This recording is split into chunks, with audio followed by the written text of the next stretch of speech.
community of the Traveling Hoop Group. I'm Jessica and I'm here to bring you your Thursday traveling tutorial. Tonight's tutorial is for Missy. She wanted to learn a little bit about chest hooping and I guess shoulder hooping, and she basically said upper body hooping. So I brought out 3 different hoops to show you guys a couple different things tonight. So these are 3 hoops I have here. I have my big PE hoop, which is about a 39-inch hoop. Then I've got my 34 HDPE and a 32 poly. So basically, I wanted to start with my big hoop so I could show you, a couple different things as far as chest hooping goes and a couple different drills to work on. Because chest hooping isn't one of those things that you just, you try a tutorial and then you're like, bam, I got this trick. It's one of those things you kind of have to work towards, just like when you learn to waist hoop. For a lot of people, they had to work, to find that motion to actually get the hoop to keep going around you. It's the same thing with your chest. So there's a couple different things you want to work on. One I'm going to show you from the side is you want to work on rounding out like this so that the hoop actually gets on that whole part of your back.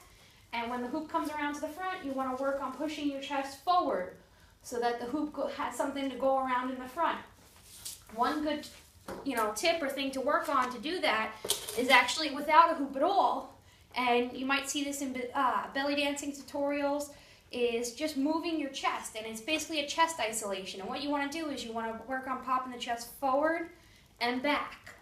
And from the side, you'll see it's forward and back. And that motion is what, when the hoop comes around you, you're moving that chest forward and back so it can hit, the 4 points, which is going to be the front of you, your arm, the back of you, and your other arm. It's good, too, to work on doing circles, So basically, you want to isolate just your chest and push your chest to the side and go around.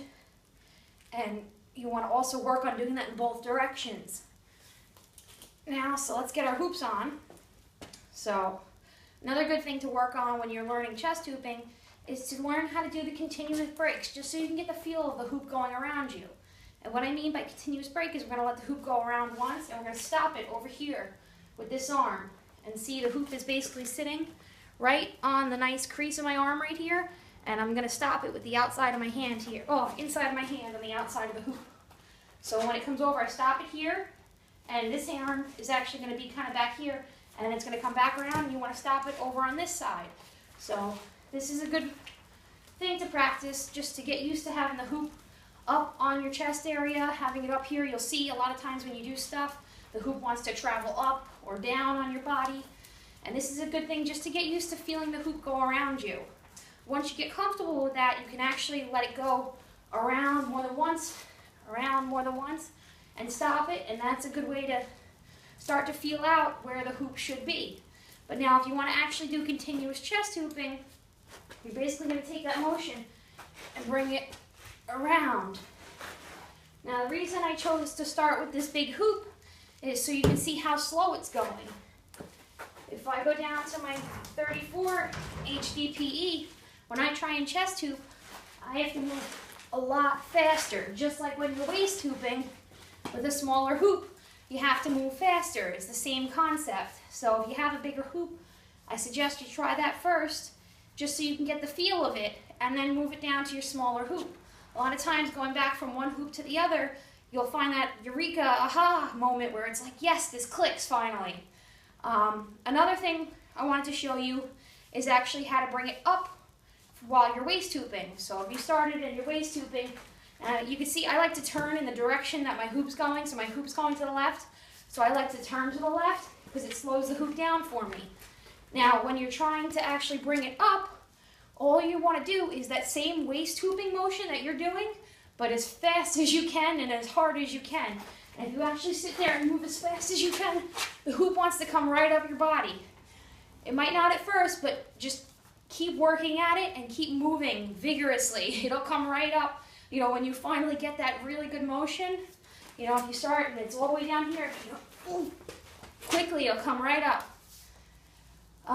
Another thing that I was shown when I was learning waist hooping is if you want to bring the hoop up with your arms in, how to actually swoop your arms in. So you're waist hooping here, and now you want it to come up, and it's all the way up underneath your chest here, but you want to get your arms in. What you want to do is you actually want to wait till the hoop comes around and it's coming around from the back into the front here, and I hoop to the left, so I want to dip my left arm in first. And my left arm will actually come in, and when it comes back around, my right arm will come in, and the hoop will go around, and then my arms will be in. So if I take that, it's going to the left. I'm going to watch for the gap, and I'm going to go in, in. And once you put your arms in, it's kind of just like shimmying your shoulders up and down to get the hoop to move up. But once your arm's in, if it, is coming around and it's on the outside of your arm here, if you shrug your shoulder up, it's going to bring that hoop that much higher. So when it comes around and it goes to hit on this arm, it's going to hit all the way up here, and it's going to move it up to wherever you want it. Also push it up to your neck. Another thing I was taught is to think of it as a triangle. So if any of these methods aren't working for you, one way to think about it is you want to go forward, corner, corner, back. And this method never really worked for me, but maybe it's the key for you. And you want to think about kind of drawing a triangle with your body. Let's see. You think about the 3 points, forward, forward, back. It kind of is the same thing as you going around really, and doing that vigorous motion. But some people need those 3 points to connect it, So if you move I guess it's your hips, you would go forward, over, back. And if you move, in that motion quickly, it's going to bring the hoop up for you. I hope this helps everyone. Also, I did have the other smaller 32-inch High Pro, and just so you can see the difference, how much faster I have to move to keep this one going.